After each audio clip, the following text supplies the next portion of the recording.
My name is Juliette Samman. I'm coordinator at the One Democratic State Initiative. And our guest today is Robert Yerachmiel Sniderman. Artists mobilizing art for social actions.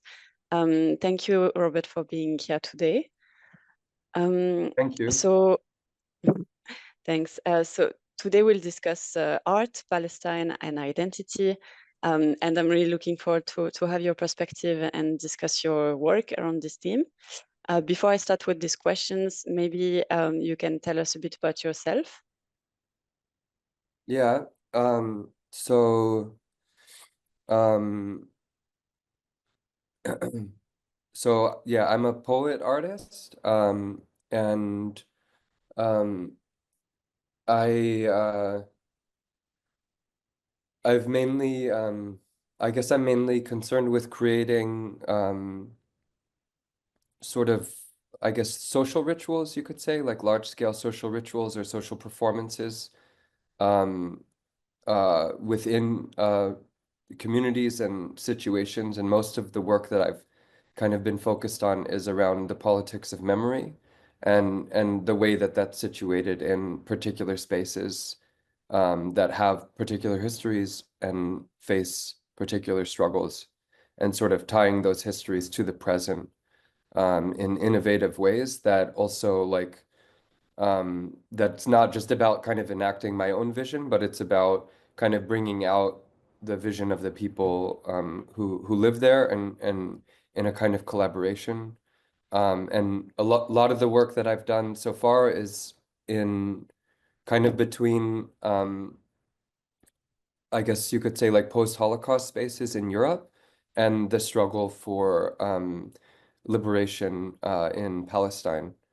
Um, but like other projects that I've done are around the settler colonization where I currently live, which is in the Pacific Northwest. So in a small city called Bellingham between Seattle and Vancouver, where I'm a professor of socially engaged art on the land of the indigenous Laktamish and Nooksack peoples.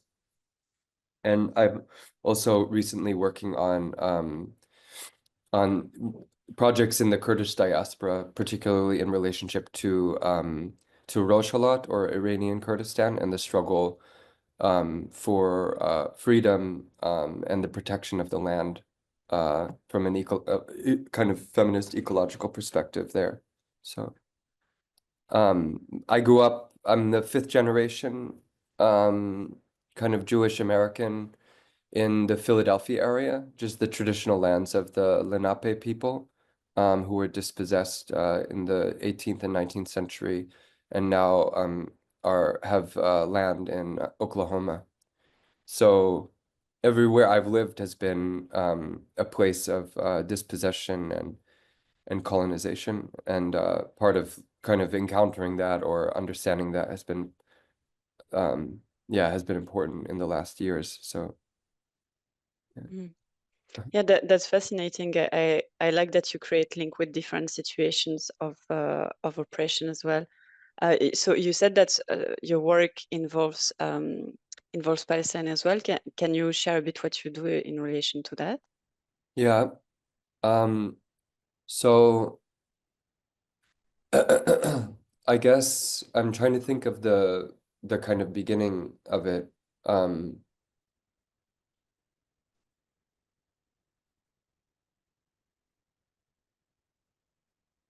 um, so one of the things that was quite, I guess, quite influential in the path that I've taken is that I guess I was always writing, and and then I was also working kind of in experimental theater or experimental performance.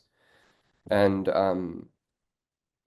when I was I guess about 8 years ago or so, I I was doing a PhD in literature, and I needed another job to support myself because the graduate stipend was very low.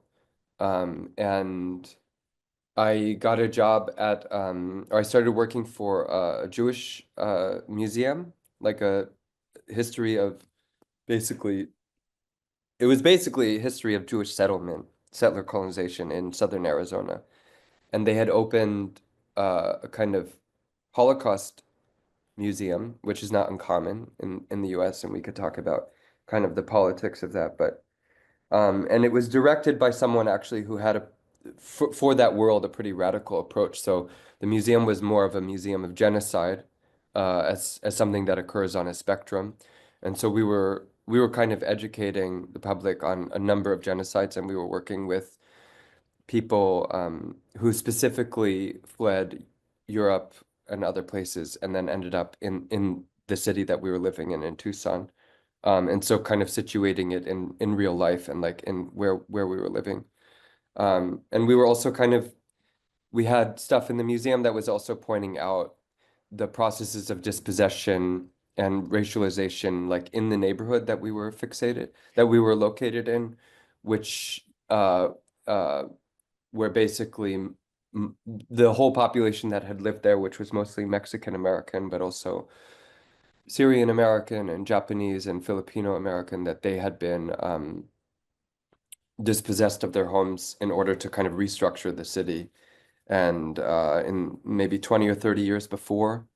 Um, and so, but for me, it was like pretty clear that as like the time went on, uh, that there was no space for Palestine in the discussion and for what was happening in Palestine, Israel, in terms of kind of like increasing far right and fascist politics in the state of Israel, and then the history of the Nakba, the ongoing history of the Nakba, that there was absolutely no toleration for that. And I brought in a poet who named Sami Shetrit, who's a Moroccan Israeli and was part of the kind of was one of the first people to write about the Israeli Black Panthers um, and kind of basically kind of the intra-racial politics of Israel.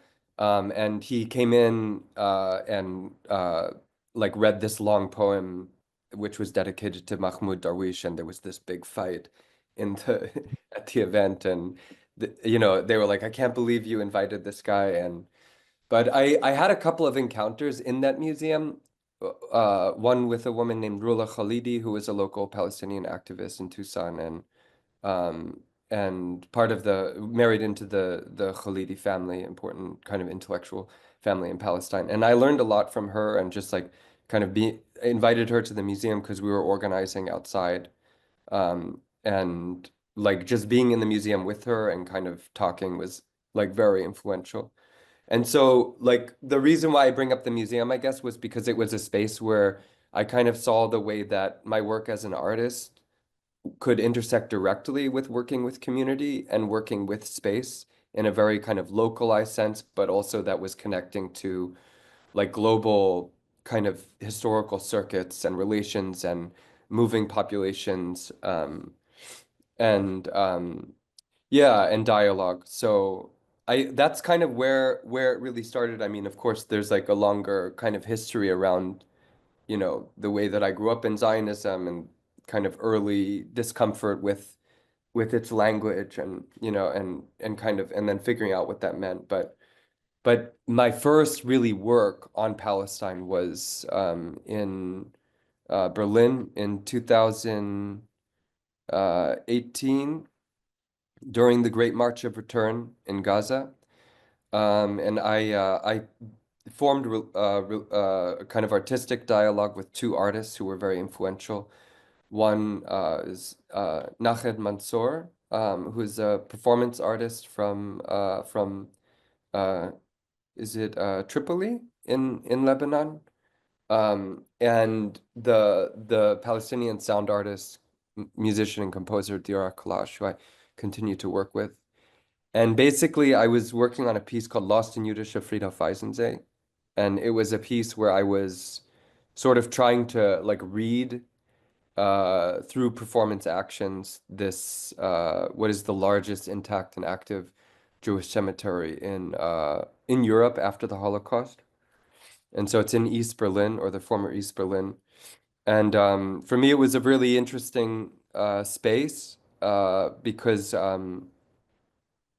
you could see kind of a certain kind of continuity and self-representation of Jewish communities, and also the way in which kind of the global Jewish diaspora kind of has moved through Berlin, basically throughout modernity or throughout like basically kind of late 19th century to the current day. And within Europe, where you have basically this destroyed civilization, and that's mostly marked through kind of sort of nostalgic state representations or museums.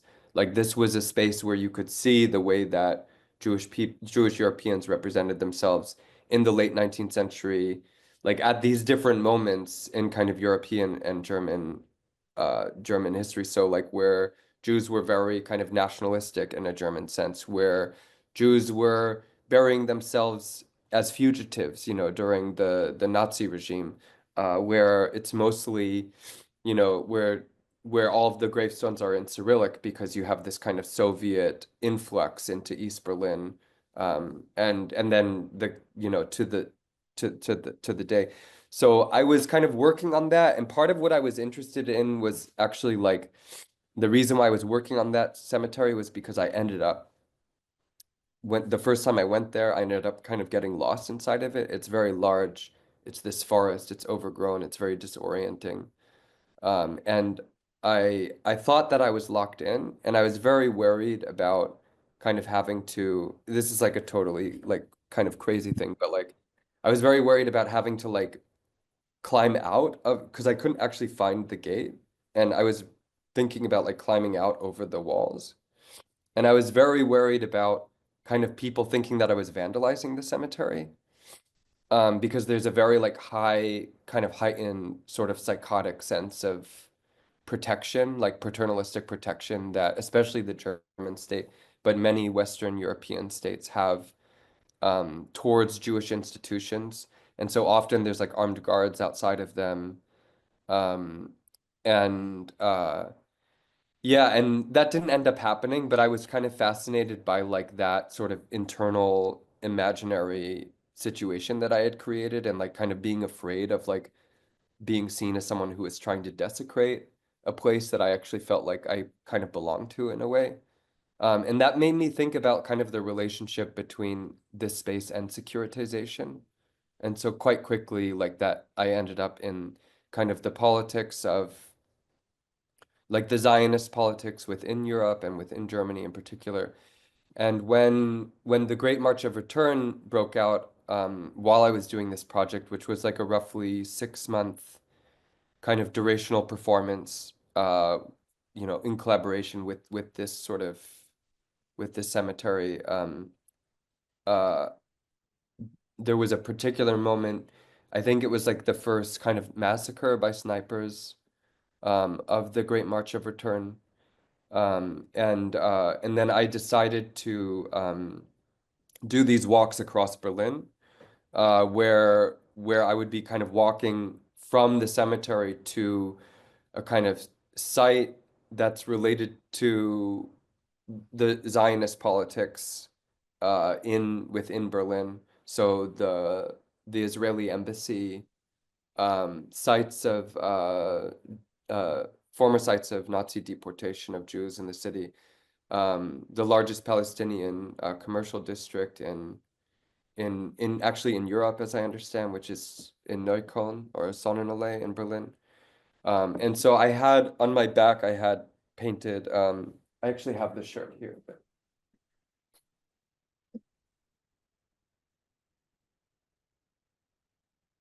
so I can just show. So it just says Gaza, yeah, in three alphabets, so Arabic, Hebrew, and in whatever the Latin or Romance alphabet. And then yeah, and there I was carrying stones. Stones in the Jewish folk tradition are used to remember the dead, so they're placed on the burial sites of the dead. But I was also placing them on, like I placed them on the ground outside of the Israeli embassy. I placed them on the ground outside of the American embassy. I walked through the memorial to the murdered Jews of Berlin, or to the murdered Jews of Europe.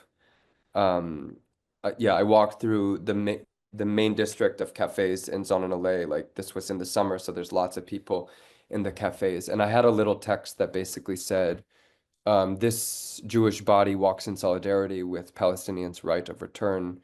His ancestors are from the eradicated communities." And then I listed all of the villages and cities that my family had lived in and was forced to leave. And then after their departure, all of those communities were completely decimated by the Nazis and their genocidal collaborators across Europe. So I guess it was an early, like at this moment where we're seeing genocide in Gaza, um, and and genocidal rhetoric across kind of the Israeli population, and genocidal acts in Lebanon and across historic Palestine. Um, at this moment, there's a lot of talk about the relations between these histories. And at the time there wasn't, and people were really afraid of doing that actually. And so kind of an act of like walking into the memorial for the murdered Jews of Europe with a shirt that said Gaza on it was a pretty radical thing to do. Um, Mm. and yeah, and I can talk more because, for me, like these kinds of acts are just evocations of a kind of larger political and intellectual and ethical discourse, that I don't claim to own, by any means, and but it's just about inserting that discourse in kind of sensitive and evocative ways into public space. So Mhm. yeah, but Yeah, that's actually very linked to to what I wanted to ask you, and maybe you can develop a little bit on. So, according to you, what is the role that art can play in the liberation of Palestine? You've mentioned the fact to bring this in public space. Are there other elements? yeah, thank you for that question. I think that well, so I through this project and because of Nahed's um friendship, I was put in touch with the artist, the Palestinian sound artist Yerachmiel, and we who was in Berlin at the time, and we before I did these walks, I had a conversation with him, and yeah, and I think um and then we started working together. We're working together right now on a project that I can talk about too, but like in that conversation, um like as an both as an American and then as like someone in the Jewish diaspora, um who's like kind of socialized into Zionism as like the air that I breathe. um I a really important kind of, I guess, uh truth that was evoked through our conversation was that, like, I think I said, like, the reason why I was doing this work was because, like, I was appalled at the violence committed in my name.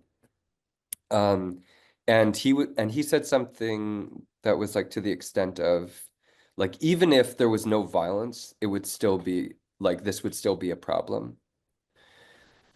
So like the colonization of Palestine, right, would still be a problem. And I think so I want to connect that to my answer.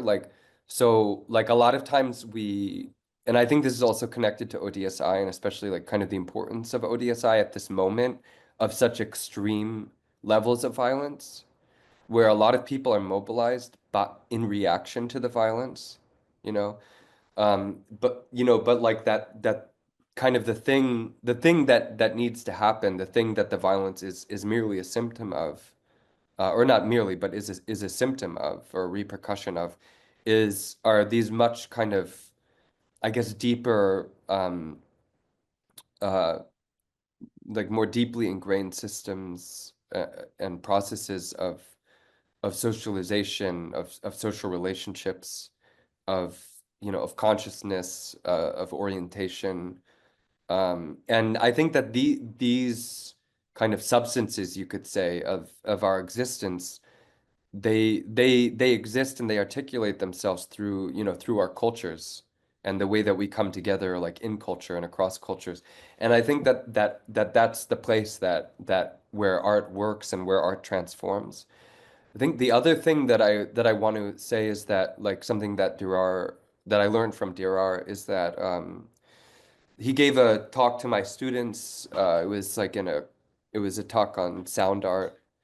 And he was talking about like how like in like movements for justice and activist movements that the emphasis is often on noise, that like you have to produce like noise, you have to be louder, you know? And he's like, but silence is as important to like political transformation and to political intervention as noise is. And I think that that's such a profound uh, idea and truth, you know. I think it's an amazing thing that we should be having like conversations about and stuff, you know. It's like, you know, what does that even mean? It sounds true to me, and I think I know something about what it means, but like I'm so I'm so fascinated by that, you know. It's like um and I guess that's kind of like where like when I think about that those walks in Berlin and even just this kind of like extended meditation and study of the cemetery, um like where I was studying it in order to try to understand the present, and like the politics of Jewish securitization, or Jewish identity in the present, and then doing these public acts. Like I feel like it was about trying to work within this silence. And in some ways, like I see the projects that I've participated in and helped to realize as being part of a kind of like restorative process that's like necessary in these, you know, what are also very draining, um and and can be what would you say, like self like taking away of the self, or taking like, you know, we you know, and I say this with such humility to someone who's like in that these systems of violence, these at ourselves eat away at our cultures, you know. And I read an article yesterday about, you know, Russian imperialism and stuff, and historically by a Tajik kind of decolonial thinker. And there was, yeah, there was a statement kind of around that colonization, imperialism, that they work at exploiting kind of the ruptures between people or between peoples. And we see that about how peoples are pitted against each other. But I think that that it thrives on ruptures, you know, it thrives on kind of like kind of the wounds between peoples. And I guess that's like the work of art or the work of culture is around kind of the restoration of those wounds, of those ruptures, specifically, you know, that can't just happen through kind of you know, the politics of noise, you know, or the politics of reacting. um Mm, yeah. mm. Yeah, thank you for sharing all this perspective. Zooming in a bit about on the identities, because I believe this is also something that you work on. Can you maybe share your perspective on how art, identity, and Palestine may intersect? Yeah. um so I guess like um um yes, okay, so I guess maybe the first thing that I would say is that like on a, I guess on a like on a particularist level, like in terms of my work or like what I've tried to do, um is, I mean, uh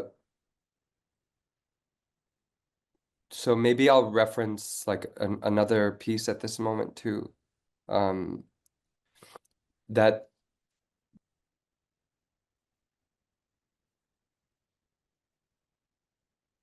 so I think like from a, I guess from a Jewish perspective, um the work that I've done has been a lot about trying to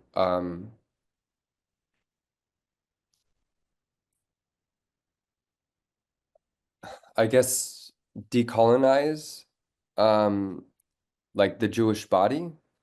And I think I say that humbly because I think that there's so much work that needs to be done in this, and that it's not a homogeneous process because the Jewish people are not a homogeneous people.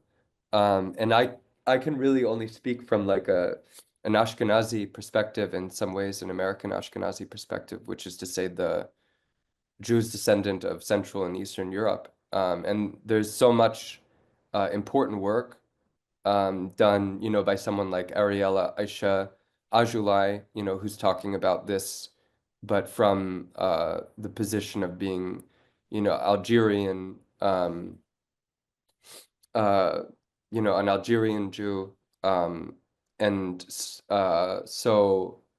But I think like, yeah, like kind of in a big picture sense, like the project Lost in Jüdische Friedhof Weissensee and these Gaza walks that I did, which I called Counter Ruin, were like about like being able to, um, for instance, like desire the Palestinian right of return within the context, within the landscape of like the legislation of the genocide of European Jews, which is Berlin, which is where, the which was the center of power, of the Nazi project in terms of political legislation, right?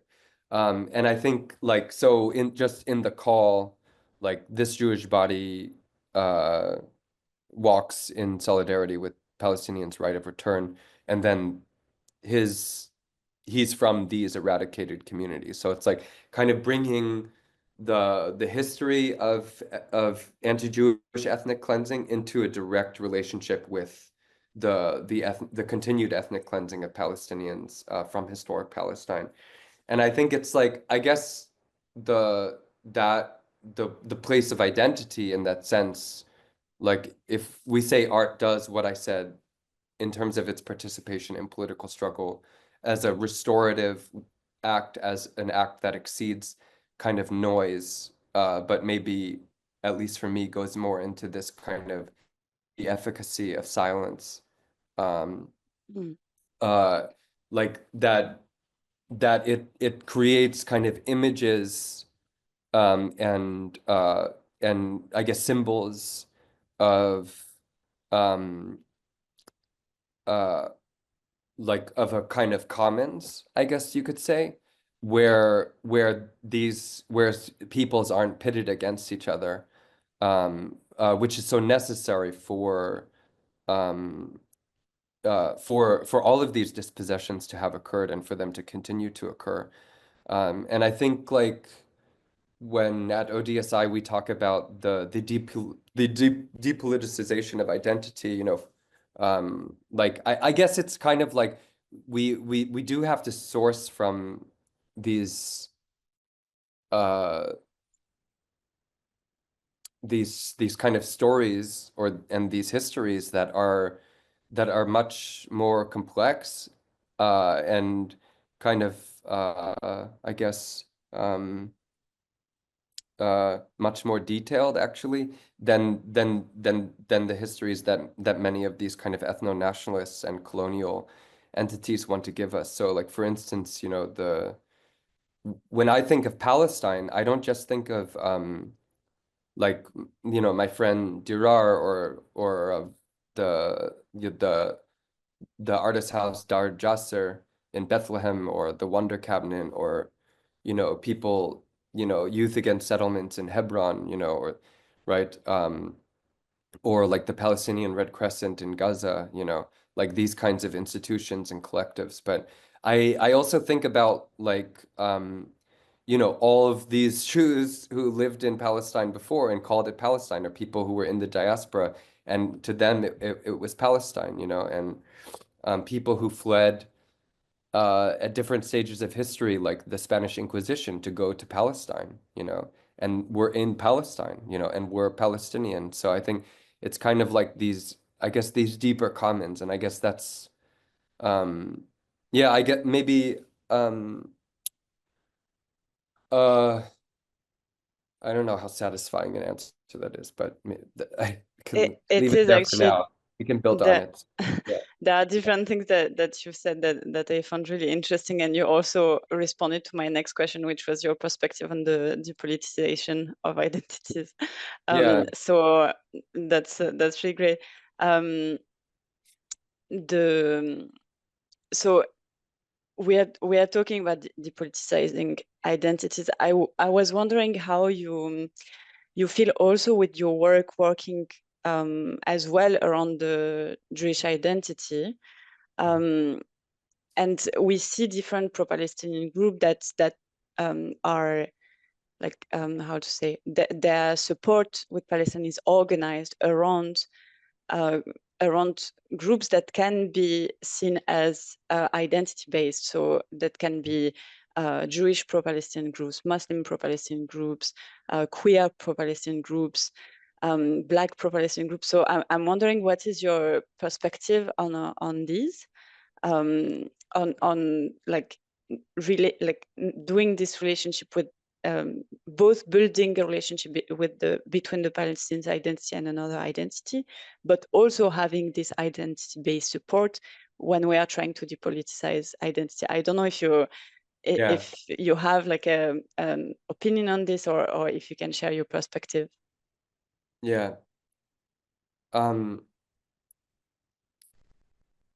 Uh, Maybe I could just say one more thing because I just thought of something too, and then I lead into that. But just to the last question, actually, like I think maybe something that's important to say, and I think maybe this resonates across kind of cultural and identitarian circumstances. But like in the Zionism in the Jewish consciousness, you could say global Jewish consciousness or something, right? Like in this moment, of modernity, like is a highly, as we can see in Israel, is a highly, psychopathic kind of situation. You just have to go to Germany to see how crazy it is, where you have like 20-30% of the people who are like arrested for, acts of anti-Semitism are Jewish. Most of them are Israeli, you know, and um, and then of course the extent of the violence, is itself a psychopathy. But so I think when you're working in such circumstances, I think that's also the place of art, that you have to create these powerful and nuanced symbols to kind of tear away at or contest the kind of degree of psychopathy that we're up against. And again, it's not exclusive to Zionism or Jewish people, that there are many contexts, any kind of fascist authoritarianism, like hyper nationalist context is going to be psychopathic, I think. And that art is a way that you can kind of contest and restore and kind of mend through offering these kind of alternative and kind of nuanced and sort of healing images. So I guess, and I think that's part of like, so most recently I did a performance called We See, which was a collaboration with two descendants of families that were murdered in both in Auschwitz, actually. And so where the two performers, they wore blindfolds around their eyes that was written in Arabic, Gaza Habibti, so Gaza, my love. And one sat in the square where her family was deported to Auschwitz, and this was in Greece, so former Ottoman Empire, in a city called Yanina. And then the other one was in Berlin, at a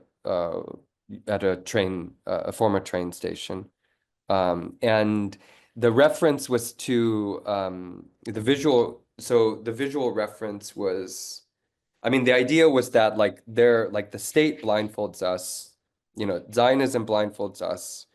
They say that that we don't see what's happening in Gaza, and even with the blindfold we see, Mm. and we see what's happening. We see this genocide also because we see that our own families murder, you know. And the visual reference is from European, largely Catholic structures that were built outside of like the major churches of Europe, like Notre Dame, Canterbury, and of these kind of two figures, and one was called Ecclesias, one was called, what was it? Ecclesias, and I don't remember the synagogue. And synagogue was like a kind of symbol of Judaism. And there was this woman with kind of a blindfold around her eyes. The other one didn't have a blindfold, had a crown. The synagogue was holding these kind of broken tablets. And so the idea is like kind of like going back to a lot of the major kind of European Christian sort of imperial thinkers like Martin Luther, that Jews lie, that Jews are blind. Um, and so it's like that this same kind of paternalistic relationship still exists. And we know that, I mean, ODSI has published on this, like the anti-Semitism of early Zionists. And we see that now, like when Israeli, officials call for, say, Jews are not safe in Europe, they should come to Israel, even though Israel is probably the most unsafe place for Jews in the entire world. It is undoubtedly. We see that when Joe Biden or Donald Trump say, "This is your, like Netanyahu is your, like to American Jews, he's your leader." Even though we have no democratic or political like relationship to this state and to these people in power. And so I think it's like that the blindfold still exists. The same anti-Semitic structure that was fundamental to the creation of the nation state, which was rooted in kind of Christian ideas of togetherness and of separation and of apartheid, uh, continue to this day. And so it's kind of this image of trying to kind of say that to show what's happening, but then also what is the resistance to it you know. Um, so I think like when we talk about, so if I go back to the question that you asked, can you ask it one more time just so that I answer it accurately? Of course. So the question was around the pro-Palestinian groups that gather around a unique Right. identity. Right. Yeah.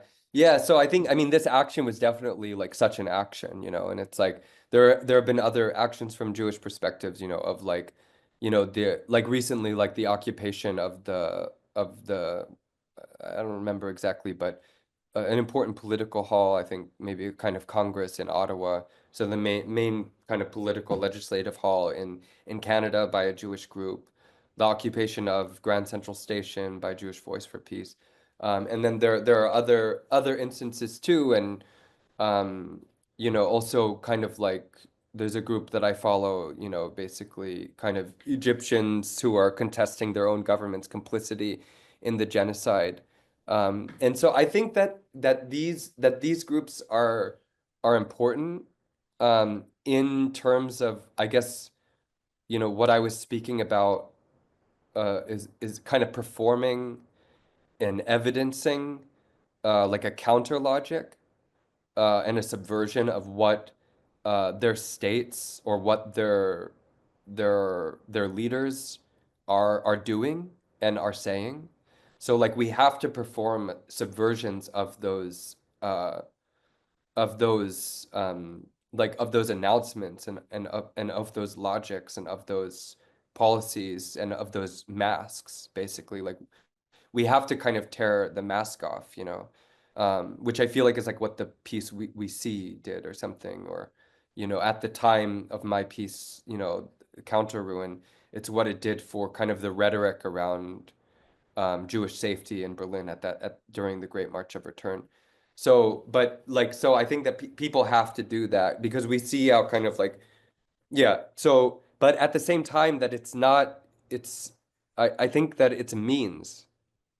It's not the end, right? And I think like, like Martin Luther King Jr. said, like the means or like kind of proponent, like really brilliant proponents of like the nonviolent, thinking, whatever, would talk about like the means and the end are always tied. They're always bound to each other. I think ODS pronounces this very powerfully. So like I think that within those actions, like there needs to be a coherent kind of political position, which is I think where ODSI comes in, you Mm, know, and it can't, I don't think it can just be like, anti-Zionist, which is basically where Jewish Voice for Peace has ended up. Like a couple of years ago, it adopted anti-Zionism as an official uh, political framework, which is very important. I completely endorse that and back that. I think it's important. But it's also like being against something a is not a political vision. It's mm, only the beginning of something, you know. Of course, withdrawal and refusal are totally essential, but it's also what do we believe in? And I think we're seeing this that if we don't put this forward, like we lose people to the far right. We're losing our mm, generations to like reactionary and like and maybe equally violent, structures of power, because we have to organize. If we're not organized, we're not a political movement, you know. mm, So I guess like I would say for those groups like that and I would say that this notion of like that ODSI's notion of depoliticizing identity, its understanding of sectarian conflict and the colonial history of sectarian conflict within the Middle East or within Swana, um, is not very well understood particularly by American groups who just don't live under the same conditions. There's definitely relations between where we could talk about that here, but we yeah, we don't people like when I bring up kind of ODSI's platform, I talk about the depoliticization of identity. People often leftists here, like often anti-racist leftists often get very triggered by it and don't understand it. So I think that mm, there's a lot of education, political education to do, actually.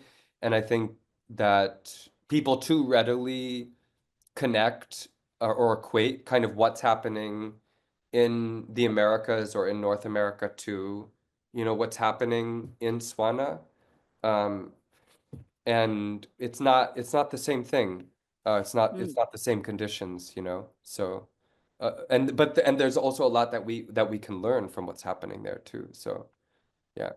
mm, So I think it's interesting. It's an interesting conversation that I'm not necessarily the best person to have with, but we should have it with people who are really at the helms of some of these movements. To talk about what how do we relate kind of the resistance to settler colonialism in the U.S. and the resistance to settler colonialism and sectarianism um, in Palestine, in Lebanon, in Syria, in Turkey, right, in Iran. Um, and mm. how do we find a commons between? So yeah. Yeah, yeah, that's really a very interesting point. I wanted to also to ask you about, well, your perspective on ODSI. You've mentioned it. I was wondering if you've always supported the idea of one democratic state as a solution, and what led you to it.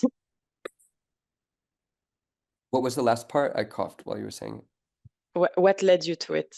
Yeah, what led me to it? So actually, Dirar posted a couple threads on Instagram from ODSI, and I saw it, and I was like, whoa. And then I went back and read the whole thing, and I was like, whoa, this is like, I actually haven't seen anything like this. Uh, I mean, I've read mainly in historical Palestinian thinkers.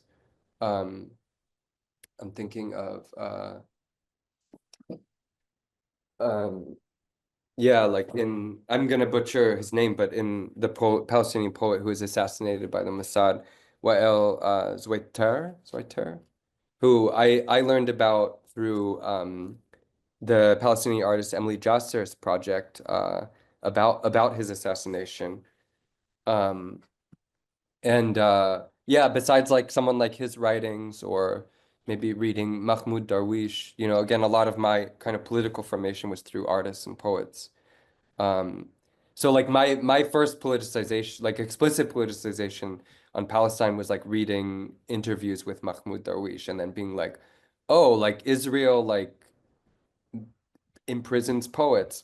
Like there's no way I'm going to support this project like, and that was like the beginning, in some ways. But yeah, I saw this thread and I think it was like there was a couple of slides which was about, what is the role of the Israeli in a decolonized kind of one democratic state of historic Palestine.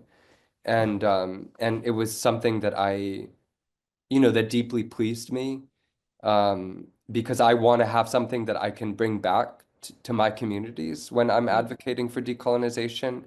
And I don't want that to be ambiguous. And I know that that's not the most important, like, part of this discourse by any means, and I respect, um, groups that are really, like something like the Good Shepherd Collective, although I don't agree with everything that they put out, but I agree, like I definitely support the idea that first comes the people who are being subjugated by this process and who have, these centuries and centuries relations with these lands. First comes the historical justice, and listening to those people. But and like, the people who have a lot to lose are those who have been stripped of their, ancient homelands, ancient identities in the Jewish diaspora, whether it's in Iran or Baghdad or in Yemen or it's in Poland or Romania, and who've been completely in a generation or two generations completely uh, where that entire history, their languages, their family memories, everything has been taken from them. And they've basically been turned into fascist minions, as we see. And again, this isn't unique. I mean, we can see how, like, within a generation, like very invested kind of militarized political projects can do that. And it's quite scary. And I think it's something that, like, all of us need to be aware of. Both that, like, very quickly, and if it can happen in one generation, we can do it in one generation the other way, you know? So I guess that was kind of like one thing that really drove me to ODSI was like that, is like like that Israelis are part of this process. And of course this also entails kind of social transformation, that brings them into working relation and democratic relations with their Palestinian neighbors and with those who are indigenous to the land. And I think there's more to say about that. But then the other thing is that I think that the like part of that process is the depoliticization of identity, that actually the creation of the Israeli subject, which only exists insofar as the Palestinian is eradicated, insofar as that the Middle East is separated into sectarian states, uh, um, that then are pitted against each other through their different imperial, alliances, right? And that this actually violates the history of these peoples, Mm. and so I think, like, yeah, I think, um, so I think the larger project of depoliticizing identity, not in order to eradicate identities, but in order to create a political commons, that doesn't that actually to me actually honors and allows for the flourishing of these historical cultures, Mm. because otherwise they destroy each other and they transform into these, basically kind of fascist entities otherwise. Um, Mm. so yeah, and then I think that the struggle for a grassroots democracy, for a real democracy, where people are actually listened to, where people have, like, autonomy over their local conditions. I mean, this is something that's like of urgent, you know, that's urgent like in a planetary sense. I mean, just within the US, there's so much that happens against our will. Like majority of Americans, whether they're left or right, like support the raising of wages, support universal health care, support combating like the environmental harm, unionization, like all of these things and just or support like mitigating gun violence. It's like these real crises that we're faced with, or the radical underfunding of schools based on the how rich or poor people are, like Mm, these things, like we don't have any autonomy over this stuff, like we don't actually live in a democracy. And so I think the fight for grassroots democracy, not just bourgeois representation, is urgent across the planet, and I want to fight for it on this planet, and that means that I want to fight for it in Palestine. So mm, I guess that's my mm, feeling. And I guess th those all of those things being also rooted in historical justice and the right of return, I think that these are yeah, these are the most valuable, I think, positions when it comes to Palestine, I guess, for me. Like those are my thoughts. So yeah. mm. Yeah, thank you. That's really interesting. Also looking at the interconnectedness between different struggles. There is one thing that you said that struck me when you said that it's through artists that you started um, understanding Palestine in different angle through Mahmoud Darwish, for example, which related to the discussion we were having about the role of art. And in line with that, and kind of to also move to the conclusion, I wanted to ask you what would be your message to other artists when it comes to the liberation of Palestine? Um, that's a very humbling question. Because I feel like I'm still mainly learning from others. So, but we're always teaching and learning at the same time. So, um,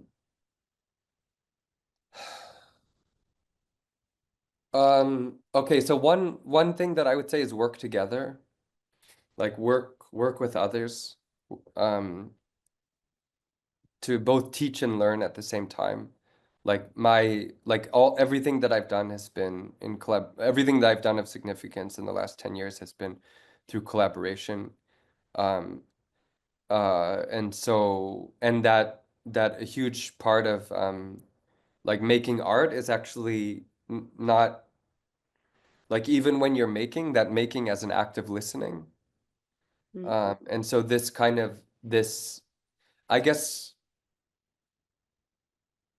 like tending to silence and working within silence as a political field, as much as noise. So kind of exceeding this sort of maybe graphic design oriented sort of, vision of the artist's participation in politics, where it's like limited to creating kind of like, an image for a banner or something, that the contribution of artists can be more essential than that and less surface oriented. Um, so I think that, yeah, to listen, to tend to silence, to work together. Um, I guess that's what I would say. So, yeah. thank you. I would also, so I have two questions left that are the same, but two different Please. sides of the coin. Um, and similarly to that, do you have a message or something that you think is important for Israelis to hear? Mm.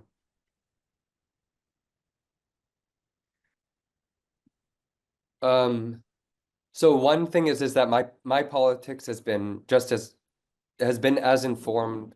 My politics on Palestine, Israel, and therefore on the planet, has been as informed by Israeli dissidents and Israeli leftists as much as from Palestinian friends and collaborators. Um, and so I have a lot of respect, and I think that when so I think I know that, yeah, maybe this just prefaces my answer, but like my my politics, or my approach to movement work, to political work in historic Palestine, and Israeli society has changed, in the Jewish diaspora has changed since October 7th.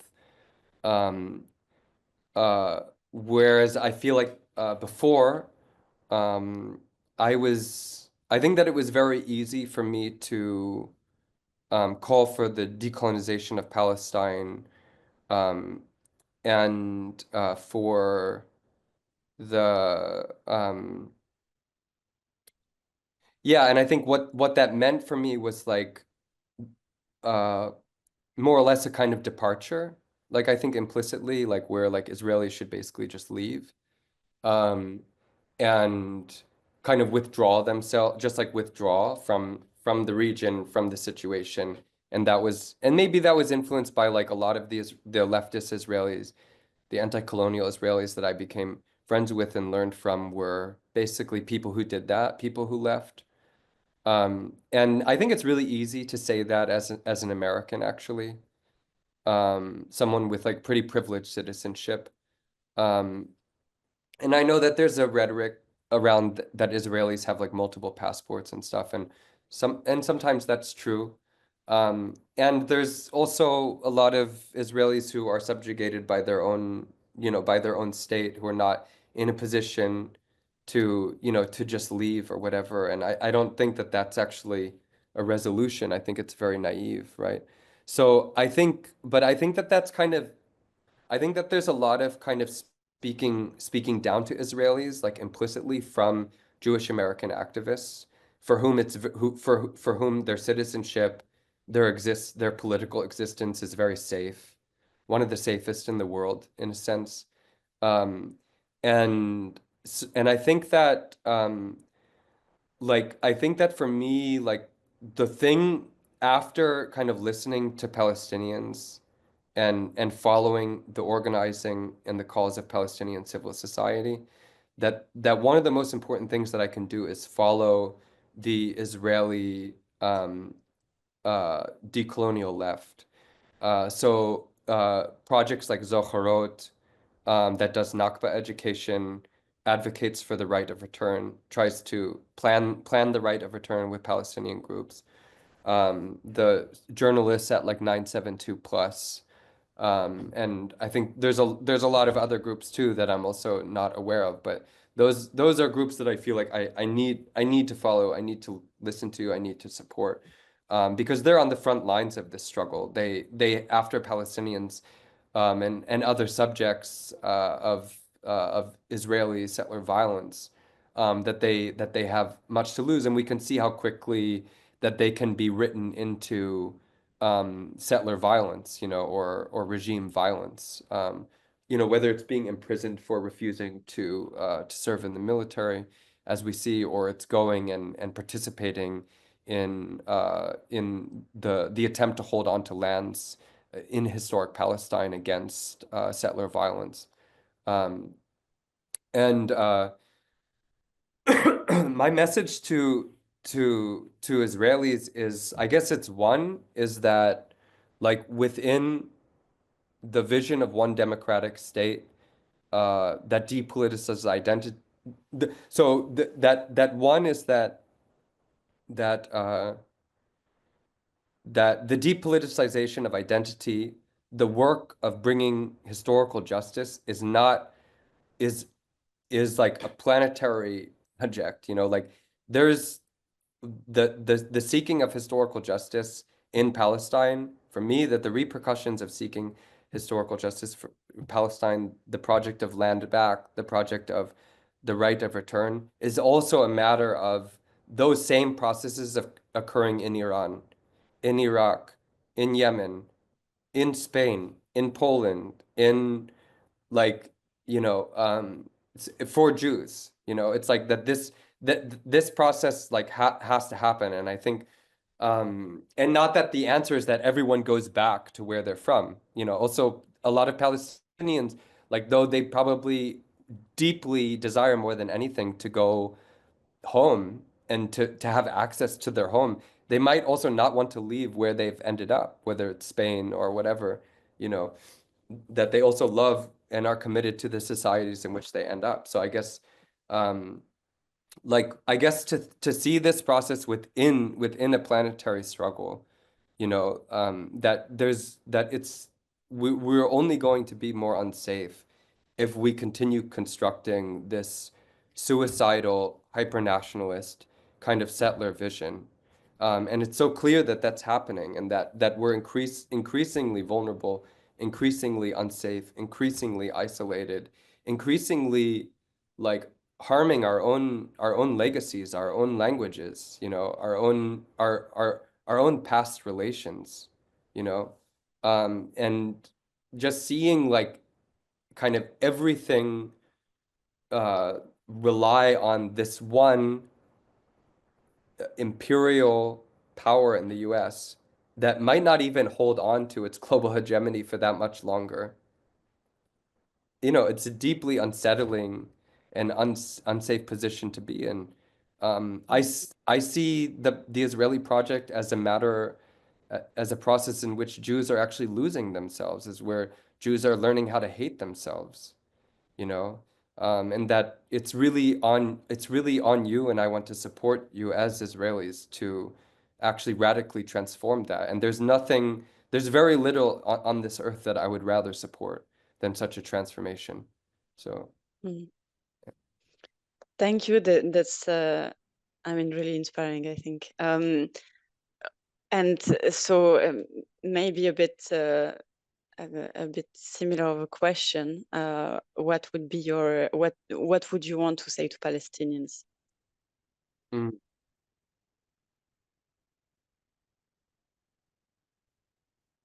um,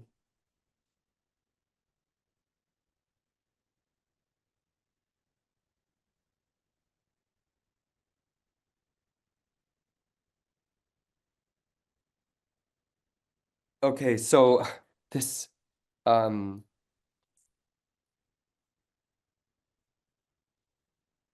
the first thing that I would like to say, and I think that this is a controversial thing to say, and like I've had Palestinian friends and I've also had Israeli friends saying this is not for you to do, but I do want to start by saying that I'm sorry, um, and that somehow I do feel responsible for the destruction of Palestine, um, and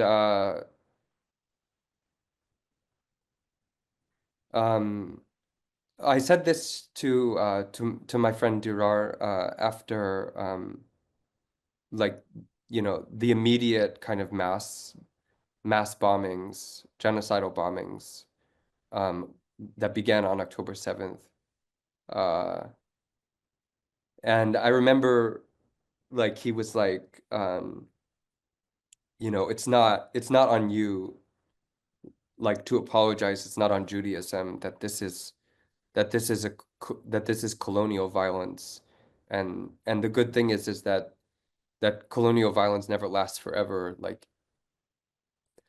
Um, and and even if we can't take it down, the earth will. Um, and and then like a couple weeks later, he said something like, "If I was Jewish, I would feel crazy right now. I would be crazy." And I think that I think it's quite clear that I mean, Jews are pretty fucking crazy right now. I mean, it's not. Um, there's a very deeply, I think, there's a very deep illness at hand. And I think for me that I think like one of the things that I've tried to do in my work, and I realized the sensitivity of always bringing this back and distracting and going back to the Holocaust, back to the Holocaust. I think it's not that this is not what should be happening. So I just want to briefly bring in what I was talking about before into this message, but that like what that that genocide has never been, it was never repaired. That when the reparations go to almost 100% to a military that is solely based on eradicating another people and reproducing the crime, that's not a those aren't reparations. That's not repair. That's perpetuation. So this I utterly see the violence against you and the non-violent injustice against you, the continuous taking of your lands, of your language, of your histories, of your memory, of your future, as being a perpetuation of, and not only that, of course, but of the 1,000 year of anti-Jewish violence that was committed against my ancestors and culture. And that whatever, however many monuments people build, however many mandatory Holocaust curriculum they impose, they make us, they ask teachers to, or make teachers teach in the US or in Europe or wherever, however long they do that, they've never repaired it. And we can see that in in this illness, in this psychopathy, that has borne the fruits of a Jewish fascism. Um, and I think like that's maybe the first thing. The second thing is that uh, that I'm like that I will spend, I hope to spend the rest of my life contributing to a real repair, um, to the destruction of Palestine, in the way that is invited. Um, uh, there's very little that's more important to me, like other than raising my daughter well, and um, and that I'm following, I'm listening. I hope one day to walk into and visit and maybe even live in and work in a free Palestine. Um, then the third thing that I would like to say, to Palestinians is, um, that I see, yeah, I guess just to encourage you to know or to see that what is happening is the repercussion of a failed, uh, of failed justice on in a kind of planetary sense. And I think that I think the Palestine movement knows this, that there's a planetary weight to their struggle, and that's why so many are involved in it, and that there's also a burden placed upon that movement and on that project to not reproduce, um, the same kind of, I guess, legacy, where we see kind of in different parts of the world, the attempt at reconciliation or the project of a transitional justice, uh, kind of merely reproducing or perpetuating kind of the same type of structures. Um, and I think that there's so much weight placed upon the Palestinian people, but not only, also, there's also other peoples who are going through this and have this weight placed upon them. And I think that it's within the intersection of those kinds of struggles where that weight is felt, that our future lies. And so, I see a lot of discourse in the Palestine movement that Palestine is the center of the fight for global justice. I would caution that kind of rhetoric, of kind of being, putting something at the center, that we're always in constellation, that we're always in relation. And yeah, and so that would be my Like if I was to give advice, that would be my advice, to think to position the struggle more in constellation and less in a kind of centripetal or centrifugal sense, along the lines of like peoples who are trying to stop and completely reconfigure these chains of genocides, these chains of unjust state structures, these chains of ethno supremacies, and capitalist exploitations, and anti-Earth projects that are going to kill all of us eventually. So. Thank you so much for sharing your personal experience, your work, your vision of art as a way also to connect different struggles. It was also interesting to see how you came to the idea of one democratic state. So really, thank you so much for taking this time with us today. Thank you, Juliet. Yeah. Salam alaikum.